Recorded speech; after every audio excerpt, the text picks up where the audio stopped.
Hello दोस्तों, नमस्कार। Welcome to my YouTube channel the job classes. आज हम सीखने वाले हैं यूपी बोर्ड का बहुत ही महत्वपूर्ण टॉपिक प्रत्यावर्ती धारा का वर्गमाद मूलमान, जो बोर्ड के अकॉर्डिंग 2023 में आने की बहुत ही संभावना है। तो चलिए हम सीखते हैं बिना देरी किए हुए। लिखा है जैसा कि प्रत्यावर्ती धारा का वर्गमाद मूलमान।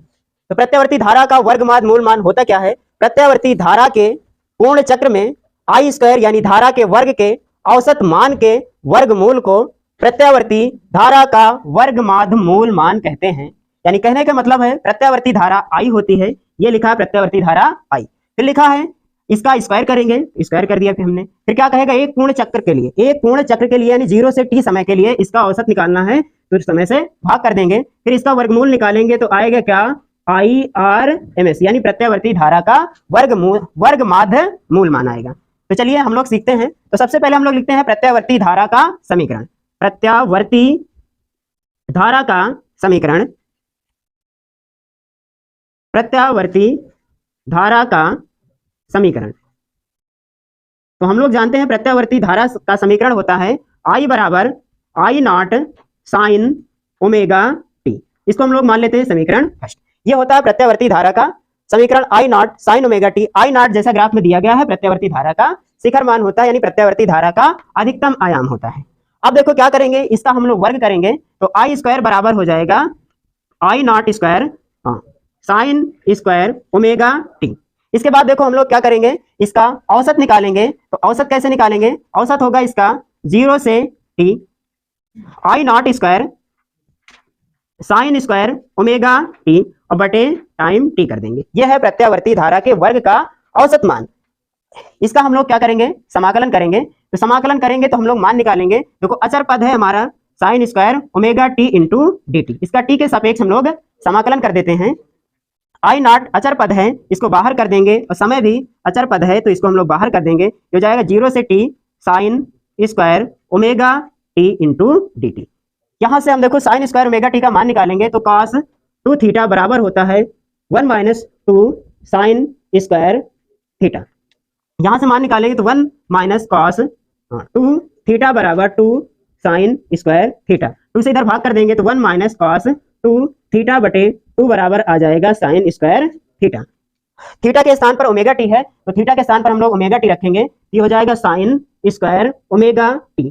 थीटा के स्थान पर ओमेगा टी रखेंगे तो इधर आएगा 1 minus cos 2 omega t upon 2। इसका मान हम लोग यहाँ पर उठा के रखेंगे तो आएगा I nought square upon t. Limit हमारी 0 से टी, क्योंकि समय हमारा स्टार्ट हो रहा है 0 से और यहाँ पर समय है टी। ये लिमिट हमारी होगी 0 से टी। मान रख देंगे तो साइन स्क्वायर ओमेगा टी का मान होगा 1 minus cos 2 omega t upon 2 into D T. यहाँ से देखो हम लोग क्या करेंगे, 2 अचर पद है इसको बाहर कर देंगे तो हो जाएगा I not upon 2 into T. समाकलन 0 से T 1 minus cos 2 omega T into D T. अब हम दोस्तों समाकलन कर देंगे इसका तो हो जाएगा I nought square upon 2 T.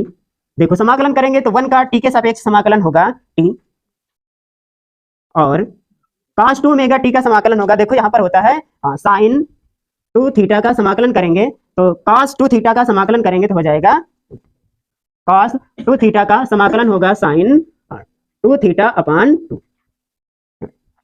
तो यहाँ पर समाकलन करेंगे cos थीटा का होता है साइन थीटा। साइन थीटा के स्थान पर है 2 ओमेगा टी तो हो जाएगा साइन 2 ओमेगा टी का करेंगे तो 1 आ जाएगा और गुणांक क्या हो जाएगा? नीचे आ जाता है समाकलन में, तो हो जाएगा 2 ओमेगा, है ना। तो जिस प्रकार इसमें लिखा है गुणांक नीचे चला आता है, cos 2 थीटा का साइन 2 थीटा और फिर 2 थीटा का करेंगे तो गुणांक इसका 2 नीचे चले आएगा। तो इस प्रकार यहाँ पर हुआ है तो 2 ओमेगा नीचे आ गया और लिमिट हमारा 2 ओमेगा टी हो गया। cos 2 ओमेगा टी का समाकलन 2 ओमेगा टी और लिमिट हो जाएगी 0 से टी। लिमिट का मान रख देंगे हम लोग, यहाँ पर हो जाएगा आई नॉट स्क्वायर अपॉन, यहाँ से हम लोग लिख देते हैं समीकरण। ये लिखा है I nought square upon 2 t t minus का sine minus sine 2 omega t upon 2 omega. Limit है 0 से टी, लिमिट का रख देंगे मान हम लोग। ये हो जाए आई नॉट स्क्वायर अपॉन 2 टी। एक बार टी के स्थान पर कैपिटल टी रखेंगे, अपर लिमिट रखेंगे, और एक बार माइनस के लोअर लिमिट होता है क्योंकि फंक्शन होता है जैसे लिखा है हमारा 0 से x इंटू डी टी। समाकलन करेंगे तो आ जाएगा dt का समाकलन t, लिमिट रखेंगे 0 से x। एक बार अपर लिमिट रखेंगे तो t के स्थान पर x हो जाएगा, फिर माइनस रखेंगे, t के स्थान पर लोअर लिमिट रखेंगे 0। इसी प्रकार इसमें t के स्थान पर एक बार कैपिटल T रखेंगे, फिर माइनस करके लोअर लिमिट रखेंगे तो 0 आएगा।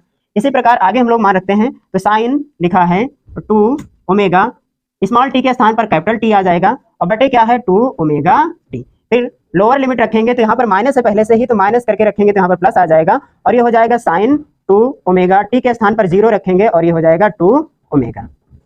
आगे हल करेंगे दोस्तों तो ये आ जाएगा I nought square upon 2t, ये लिखा है t, ये माइनस का 0 है, ठीक है। आगे देखो लिखा है -2 साइन 2 ओमेगा। देखो ओमेगा t बराबर होता है एक पूर्ण चक्र के लिए, हम लोग जानते हैं t बराबर ओमेगा बराबर होता है ओमेगा बराबर होता है 2 पाई अपान t, ठीक है। या तो t बराबर हम लोग लिख सकते हैं t बराबर हो जाएगा 2 पाई अपान ओमेगा, ये मान रख देते हैं हम लोग, तो ये हो जाएगा, ठीक है। चाहे तो बाद में मान रखेंगे, कोई दिक्कत नहीं है। तो 2 पाई t अपान 2 ओमेगा, ये देखो साइन 0 अंश का मान 0 होता है तो पूरा फंक्शन हमारा 0 हो जाएगा। अब t से इधर गुणा कर देंगे तो ये है आई स्क्वायर अपान 2। आगे देखो t से गुणा करोगे तो यहाँ पर t बटे t आ जाएगा, ये लिखा माइनस का साइन 2 ओमेगा इंटू t और बटे क्या आ जाएगा, पूरे का t आ जाएगा, बटे 2 ओमेगा। यहाँ सब ओमेगा का मान रख देंगे हम लोग तो हो जाएगा आई नॉट स्क्वायर अपान 2, यहाँ पर आ जाएगा 1 आ जाएगा। यहाँ पर देखो मान रखेंगे t बराबर t बराबर हो जाएगा ठीक है, t बराबर हो जाएगा 2 पाई अपान ओमेगा, मान रख दो तो यहाँ पर हो जाएगा साइन 2 ओमेगा और t बराबर 2 पाई अपान ओमेगा, ठीक है दोस्तों। यहाँ पर मान रखेंगे 2 लिखा है, ओमेगा लिखा है, t का मान रखेंगे तो 2 पाई अपान ओमेगा हो जाएगा। तो यहाँ से देखते हैं हम लोग ओमेगा से ओमेगा कट जाएगा और यहाँ से ओमेगा कट जाएगा, तो हो जाएगा आई नॉट स्क्वायर अपान 2, ये लिखा है 1 माइनस का, ये हो जाएगा साइन 4 पाई अपान 2 दूना 4 पाई, ठीक है दोस्तों। तो देखो यहाँ से हम लोग मान निकालेंगे तो साइन 4 पाई है, तो साइन 4 पाई का मान होगा 0, क्योंकि देखो साइन पाई का मान होता है 0, तो इसी प्रकार साइन 4 पाई का मान हो जाएगा 0। यहाँ पर मान रखेंगे तो हो जाएगा I nought square upon 2 1 minus का 0, आगे गुणा कर लेंगे तो आई नॉट स्क्वायर अपान 2। यह है प्रत्यावर्ती धारा का औसत मान। प्रत्यावर्ती धारा का औसत मान हमने परिभाषा से लिखा है कि प्रत्यावर्ती धारा के औसत मान के वर्गमूल को हम लोग क्या कहेंगे, वर्गमाध्य मूल मान कहेंगे। ये हमारा औसत मान निकल आया है दोस्तों। अब इसका हम लोग क्या निकाल लेंगे, वर्गमूल निकाल लेंगे। आगे क्या निकालेंगे, इसका वर्गमूल निकालेंगे तो ये हो जाएगा,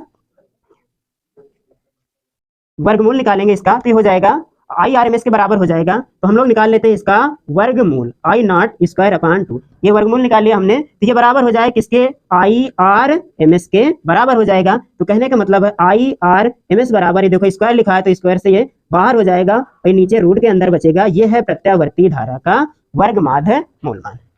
चलिए हम लोग फिर से समझ लेते हैं बिना कुछ देरी किए हुए एक बार फिर से। तो लिखा है प्रत्यावर्ती धारा के वर्ग के औसत मान के वर्गमूल को प्रत्यावर्ती धारा का वर्गमाध्य मूलमान कहते हैं। तो सबसे पहले प्रत्यावर्ती धारा का समीकरण होता है आई बराबर आई नॉट साइन ओमेगा टी। इसका क्या कर देंगे हम लोग, वर्ग करेंगे, फिर क्या कर देंगे इसका औसत निकालेंगे, फिर क्या करेंगे वर्गमूल कर देंगे तो आई आर एम एस हो जाएगा। तो आई बराबर हम लोग जानते हैं आई नॉट साइन ओमेगा टी होता है, इसका हमने वर्ग किया फिर औसत किया, तो वर्ग किया तो आ गया I nought sine square omega t. फिर देखो हमने अचर पद बाहर कर दिया तो हो गया I nought upon t sine square omega t. Sine square omega t कैसे समाकलन होगा नहीं, इसका हम लोग मान निकालेंगे। तो जिस प्रकार होता है cos 2 थीटा बराबर 1 माइनस 2 साइन स्क्वायर थीटा, यहाँ से मान निकालेंगे साइन स्क्वायर थीटा का तो हो जाएगा 1 minus cos 2 omega T upon 2। यहाँ पर पूरा मान रखेंगे तो इस प्रकार का फंक्शन प्राप्त होगा। फिर इसके बाद क्या करेंगे दोस्तों, हम इसका समाकलन कर देंगे। तो समाकलन 1 का हो जाएगा टी और cos 2 ओमेगा टी का समाकलन हो जाएगा sign 2 omega T upon 2 omega. आगे देखो दोस्तों हम लोग लिमिट रख देंगे, लिमिट है हमारी 0 से टी, टी के स्थान पर एक बार अपर लिमिट रखेंगे तो टी होगा और लोअर लिमिट रखेंगे तो 0 होगा। इसी प्रकार इस फंक्शन में लिमिट रखेंगे और लिमिट रखने के पश्चात इसे हल करेंगे। तो यहाँ पर देखो टी से हमने गुणा कर दिया है तो यहाँ से टी बटे टी हो जाएगा और यहाँ पर टी बटे में आ गया है। और फिर देखो हम लोग मान रख देंगे ओमेगा बराबर 2 पाई अपान टी होता है, क्योंकि कोणीय वेग बराबर होता है एक पूर्ण चक्र के लिए कोणीय वेग, वेग है ये, तो कोणीय वेग जो होता है पूरी दूरी होती है 2 पाई और समय होता है टी, यानी चाल बराबर दूरी बटे समय। तो यहाँ ओमेगा बराबर 2 पाई अपान टी, तो टी बराबर 2 पाई अपान ओमेगा हो जाएगा। टी का मान हम यहाँ पर रखे हैं, ये लिखा है 2 ओमेगा, यहाँ टी बराबर 2 पाई अपान ओमेगा हो जाएगा, ओमेगा से ओमेगा